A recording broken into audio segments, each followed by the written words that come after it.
अमायरा अर्जुन का नाम लिखा पढ़कर फूट फूट कर रो पड़ती है। नहीं अर्जुन नहीं, मैं अर्जुन को कैसे मार सकती हूँ? मुझे मेरी नियति ने कहाँ लाकर खड़ा कर दिया है। एक तरफ मेरा अस्तित्व है तो दूसरी ओर मेरा प्यार। तभी वहां अमायरा का असली अक्स यानी उसकी लाल परी की परछाई आती है। अमायरा, क्या रोक रहा है तुझे? मेरा प्यार। प्यार? कौन सा प्यार? तुझे लगता है तो 2-4 दिन उस लड़की के साथ हंसने को प्यार बोल रही है? प्यार तो उससे भी करती थी ना। क्या मिला बदले में? आर्या ने क्या दिया तुझे बदले में?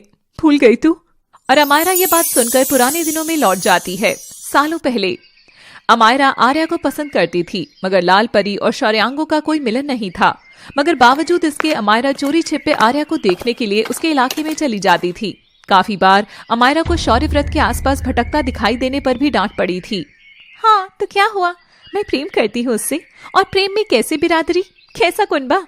हाँ, मैं ये भी जानती हूँ कि आर्या को मेरे बारे में कोई खबर तक नहीं है, पर जल्दी ही मैं उसे बता दूंगी। और अमायरा ने आर्या के नाम एक चिट्ठी लिखी और उस तक पहुंचा दी। उस दिन आर्या का जवाब आने वाला था, मगर उससे पहले ही अमायरा को रानी द्वारा सजा सुना दी गई थी। उस सभा में शौर्यांगों के साथ आर्या भी था। आर्या, तुम तो जानते हो ना कि मैं किस इरादे की लड़की हूँ। अमायरा की आंखें आर्या से अपने अस्तित्व के लिए बार बार सवाल पूछ रही थी, मगर आर्या की आंखों में सिर्फ नफरत थी। इसलिए अमायरा का दिल बुरी तरह से टूट गया था। तो फिर जब तेरा वह प्यार तुझे मारने के लिए इतनी दूर आ गया है, तो क्या स्तर है प्यार का? खोखला होता है प्यार और कुछ नहीं। उस आर्या की तरह अर्जुन भी खोखला ही निकलेगा। तुम देख लेना। बेवकूफ मत बनो और इस बार अपने लिए कुछ करो।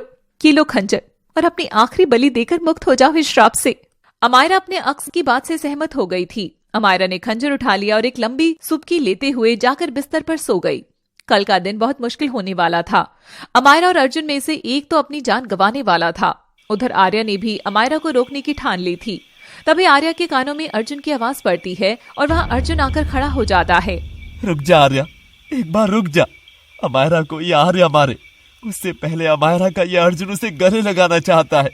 क्या मुझे इजाजत है आर्या? हाँ अर्जुन, जाओ, जाकर मिल लो अपनी अमायरा से। अगला दिन होता है। अर्जुन अनजान बनकर अमायरा के यहाँ ट्यूशन के लिए जाता है।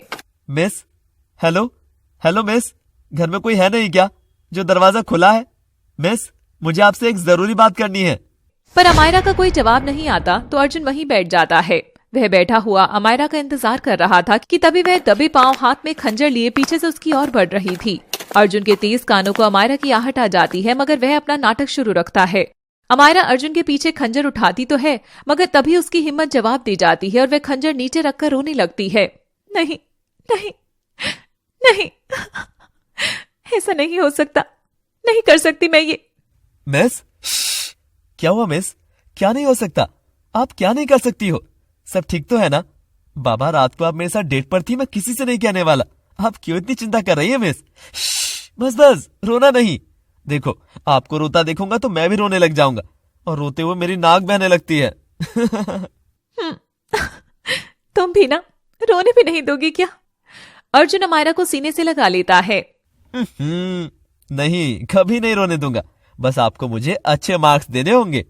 ये सुन अमायरा अर्जुन को कस के गले लगाकर उसका माथा चूम लेती है। मुझे तुम्हें कुछ बताना है। आई लव यू, पूरे होश में। जानती हूँ तुम्हारा मेरा कोई मेल नहीं है, मगर फिर भी हो गया तुमसे प्यार। जब पहला प्यार हुआ था तब मैं श्योर थी कि वो मेरी गलती थी, मगर आज जब तुमसे मुझे प्यार हुआ है तो मैं श्योर हूँ कि अगर तुमसे नहीं कहूंगी तो वो मेरी गलती है। और हाँ, आप सब अगर मेरे आसपास ही हैं तो मैं ऐलान करती हूँ कि मैं बलिदान के लिए तैयार हूँ, मगर मेरे प्यार का नहीं, मेरे अस्तित्व का। हाँ, मुझे तुमसे बहुत प्यार है अर्जुन। मुझ संग रहकर मुझे ऐसे ही हंसाते रहोगे? बोलो। मगर अर्जुन का कोई जवाब नहीं देता और पलट जाता है। ये देख अमायरा को डर लगता है। मुझे तुमको एक सच बताना है अमायरा। तुम्हारा जो भी सच होगा वो मेरे सच से कम भयानक ही होगा, इसलिए मैं तैयार हूँ तुम्हारा सच जानने के लिए। Well, actually I have an idea. तुम इस कमरे में जाकर अपना सच सामने लाओ और मैं इस कमरे में जाकर मेरा सच सामने लाती हूँ, और देखते हैं फिर कि हम दोनों में से किसका सच ज्यादा भयानक होगा। और दोनों आमने सामने वाले कमरे में प्रवेश कर दरवाजा बंद करते हैं। माहिरा कटका के साथ गुफा में थी। बाबा, आखिर तुम मुझको कैद में क्यों रखे हुए हो? तुम्हारे कहने पर ही मैंने आर्या को संदेशा देकर उस दिन जमीन पर बुलाया। तांत्रिका कटका बरसों से लाल परी के अस्तित्व की तलाश में भटक रहा था। भटकता हुआ एक दिन वह शहर में आ पहुंचा।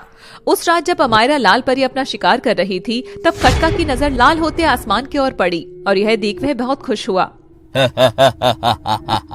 मिल गया सबूत। वो होती है। लाल आसमान के बारे में लिख रखा है इस किताब में। कटका अपनी किताब खोलकर पढ़ता है।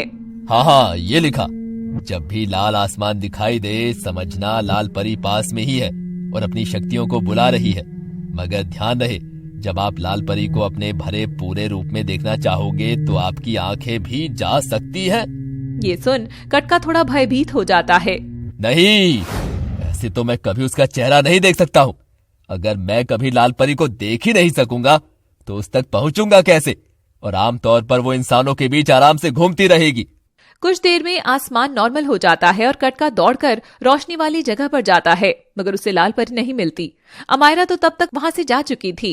कटका अपनी मजबूरी से दिन रात परेशान रहने लगा। वह लाल परी को हासिल करने के तरीके खोजने लगा। आखिर कैसे वो इंसानों के बीच उसकी पहचान कर सके। तभी किताब के एक पन्ने पर उसकी नजर पड़ती है। ओ, अब समझा। लाल परी को इंसान अपनी नंगी आंखों से नहीं देख सकते, मगर एक लाल परी तो देख ही सकती है ना।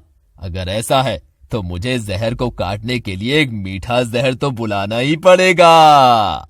कटका का शैतानी दिमाग काम करता है और वह उस जादुई किताब की मदद से लाल परी के देश तक एक लाल तरंग भेजता है।